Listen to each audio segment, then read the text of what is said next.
Et salut à tous. Et aujourd'hui, on va parler des STT, l'essai de pénétration standard.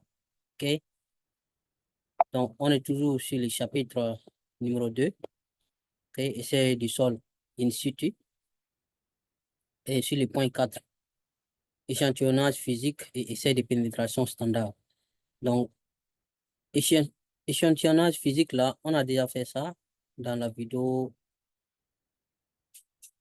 précédente, OK?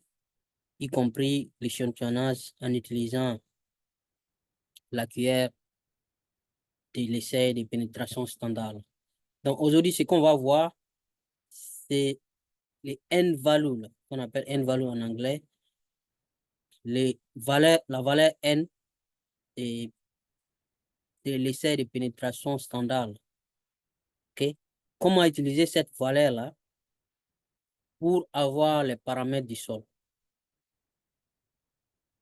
OK?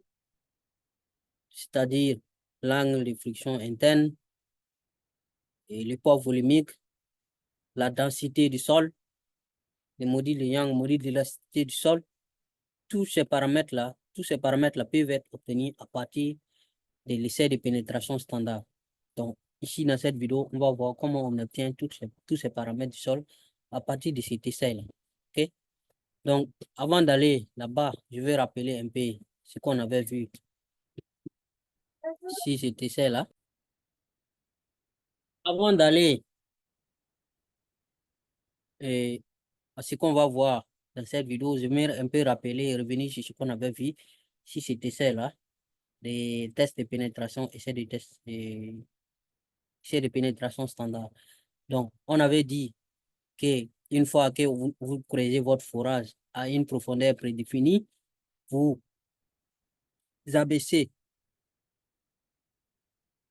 votre échantillonneur, là, la cuillère là, de l'essai de pénétration standard là, au fond du trou, et vous commencez à enfoncer l'échantillonneur, c'est-à-dire comme ça, vous voyez le trou du forage est là, et puis vous abaissez la cuillère là-dedans, et vous commencez à enfoncer la cuillère dans les trous en utilisant le marteau, en tapant les marteaux. Okay? C'est la même, ce sont les différentes étapes qui sont là. Donc, c'est ce qu'on avait vu la fois passée. Donc, avec les coups de marteau, vous comptez les coups de marteau. Donc, on avait dit que le nombre de coups qu'il faut pour enfoncer 3 fois 15 cm. Donc, ici, la dimension normale, c'est 152,4 mm, c'est-à-dire 15,24 mm, mais c'est difficile quand même de mesurer en millimètres, d'aller jusqu'en millimètres. Donc, c'est pour ça qu'on dit 15 cm à peu près. Donc, 3 fois 15 cm. Vous comptez le nombre de coups. Okay? Vous voyez ici, par exemple, là, il utilise poulie. Donc, poulie, là, vous tirez et puis vous laissez le marteau qui tombe directement ici. Donc, souvent, c'est pas poulie aussi. Hein. Différentes méthodes, vous allez voir. Donc, le marteau tombe et on a dit la valeur de chute et le poids du marteau et la hauteur de chute du marteau sont connus. Okay? Donc, vous laissez tomber et puis ça s'enfonce. Donc, quand ça s'enfonce dans le sol, vous mesurez le nombre de coups qu'il a fallu pour enfoncer 3 fois 15 cm. Vous voyez ici, une fois, deux fois, 3 fois. Vous voyez ici, 0,15 mètres. 0,15 mètres, c'est 15 cm, non? Voilà, 3 fois. Maintenant, le nombre N, le nombre de pénétrations standard, là, le nombre N, que vous allez considérer, qui est appelé nombre de pénétration standard, N là, c'est le nombre de coups des 2 derniers centimètres. Si vous voyez ici, peut-être c'est petit, mais ici c'est écrit N égale à nombre de coups en anglais, number of blows, pour les 0,3 mètres. 0,3 mètres, c'est 15, 2 fois 15 centimètres. OK? Ou bien 2 fois 0,15 mètres, si vous voulez.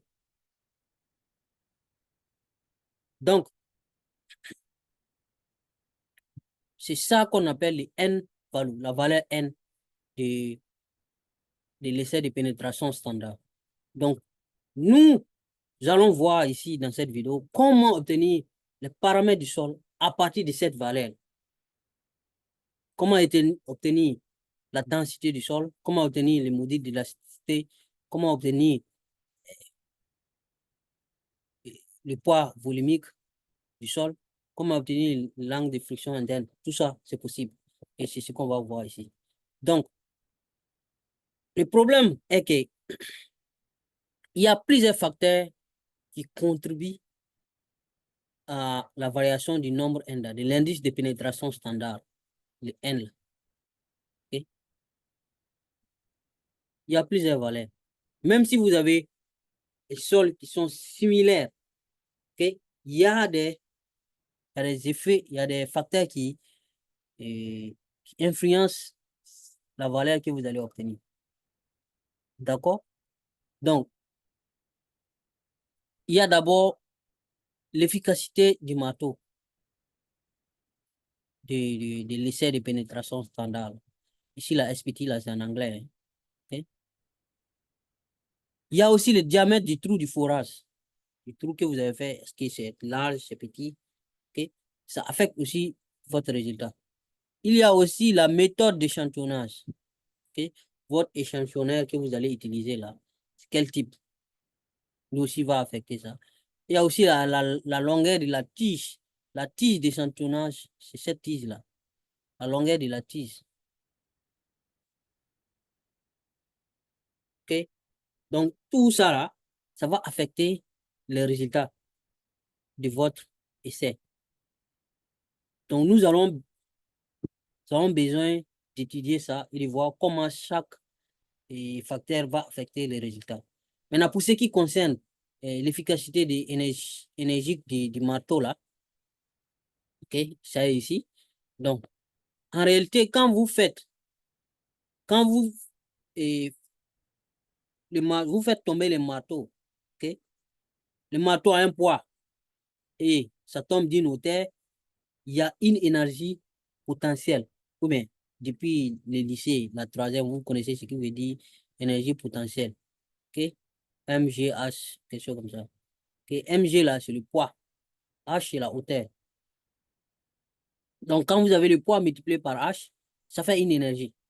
Donc, le problème, c'est quoi? C'est que quand vous faites tomber le marteau, l'énergie totale que le marteau a en tombant là, c'est pas toute cette énergie-là qui est transmise à l'échantillonneur qui est là. Donc, il y aura des pertes. OK? Il y aura des pertes qui seront perdues dans le sol. Donc, pour avoir l'efficacité, on va dire tout simplement rendement, si vous voulez, rendement énergétique.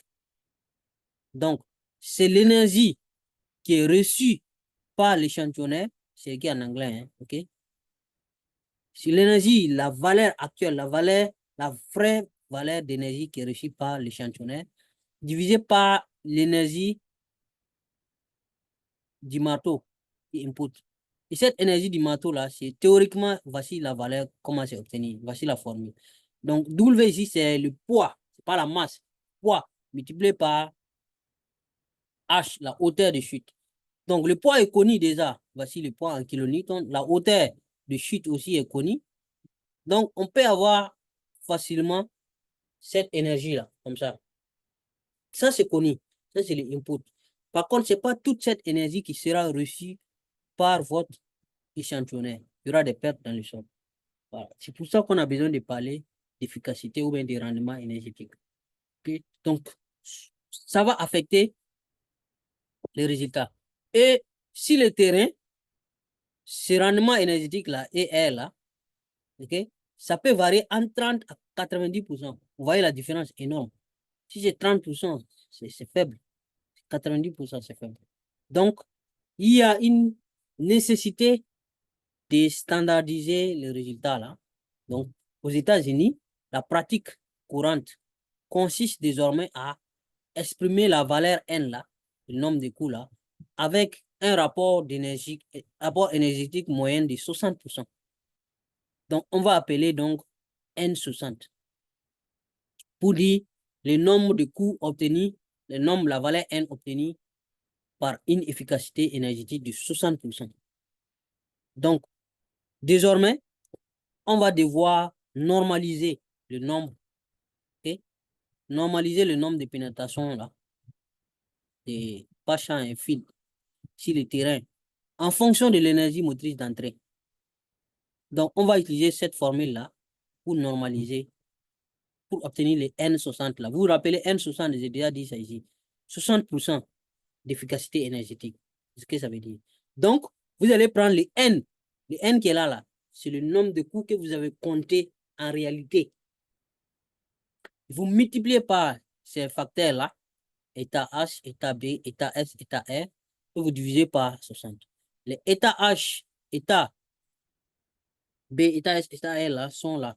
Donc, N60, ça, c'est le nombre, le N corrigé pour les conditions du terrain. Le N, ça, c'est le nombre que vous avez mesuré, vous avez compté, le nombre de coups que vous avez compté. OK? Maintenant, état H, c'est le coefficient de correction qui est lié à l'efficacité énergétique de votre marteau, l'efficacité de votre marteau. On va voir tout de suite, il y a différentes manières de faire tomber les marteaux et en fonction de ça, il y a l'efficacité. OK? Et état B, ça, c'est le facteur lié au diamètre de votre trou de forage. Okay, c'est écrit en anglais, donc je traduis pour vous. Donc, il faut prendre note. Donc, il me faut du temps pour traduire tout, corriger certaines imperfections. Mais vous comprenez déjà, je pense. Donc, état S, ça, c'est votre échantillonneur. C'est l'erreur liée à votre échantillonneur. Donc, en fonction du type d'échantillonneur, vous allez prendre état S. Donc, état R, maintenant, c'est la tige, la longueur de la tige de forage. Okay? Donc, les valeurs de ces coefficients-là vont changer en fonction de vos équipements, les équipements que vous utilisez, en fonction du type de marteau, de tout, et en fonction du pays aussi, dans quel pays vous êtes. Vous allez voir tout de suite. Donc, je me remets à la formule ici.